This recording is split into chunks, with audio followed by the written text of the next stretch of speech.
Language. ZULU language is the language of the Zulu people with about 10 million speakers. The majority, about 95% of them, live in South Africa. Zulu is the most widely spoken home language in South Africa and is understood by over 50% of the population. It became one of South Africa's 11 official languages in 1994. It is the second most widely spoken Bantu language after Shona. Like all indigenous Southern Africa languages, isiZulu was an oral language until contact with the missionaries from Europe, who documented the language using the Latin script. Like many other Bantu languages, it is written using the Latin alphabet.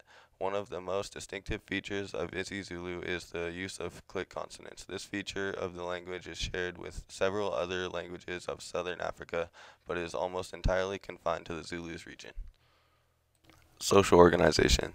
The Zulu family is patriarchal. A man is both the head of the family and the figure of authority.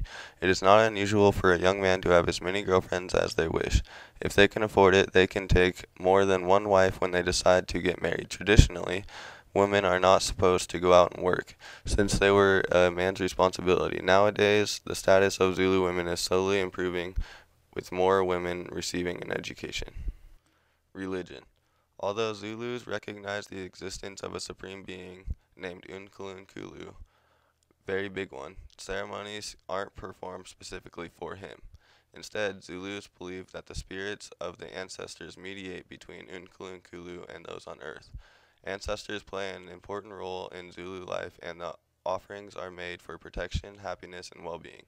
Communication with the ancestors is carried out by the elders and sangomas, and ancestral spirits come back to the world in the form of dreams, illness, and sometimes snakes.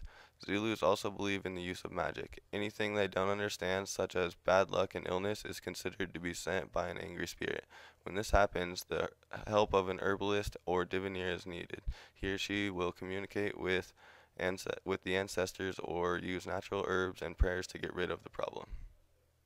Customs and traditions. In the Zulu tradition, birth, puberty, marriage, and death are all celebrated and marked by the slaughter of sacrificial animals to ancestors. Birth and puberty are most greatly celebrated. To Zulu people, the worst type of misfortune a person could have is either not to have a child or to only have a girl or girls. No marriage is permanent until the couple has a child, especially a boy in most cases, and it is socially and ritually important to be drunk on all significant occasions. Arts and beadwork. The Zulu people are best known for their beadwork and basketry. There have also been some figural sculptures questionably attributed to them. Inherent in Zulu art is a strong sense of geometric design.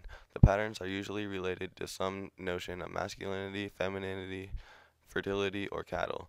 Zulu architecture is very complex also. Zulu beadwork is used to convey messages. Color pattern, order, and relative amounts of color all have meaning. The exact meaning depends on where the item originated, but certain messages are shared by all Zulus. White, purity of love; pink, poverty; yellow, wealth; blue, dove; black beads in quantity, widow. Government. In the history of the Zulu nation, the king invests power based on his genealogy. He plays an important part in the internal governing of the Zulu homeland and also acts as a voice for his people on an international level. Although the Zulus are officially ruled by the government of South Africa, they often act as a rebellious voice on the national scene.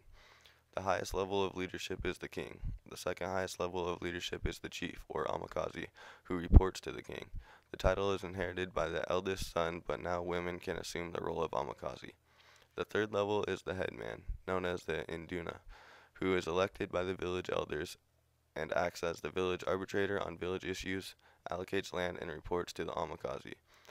The homestead heads, known as Umbanumnumzame, resolve domestic disputes and local issues.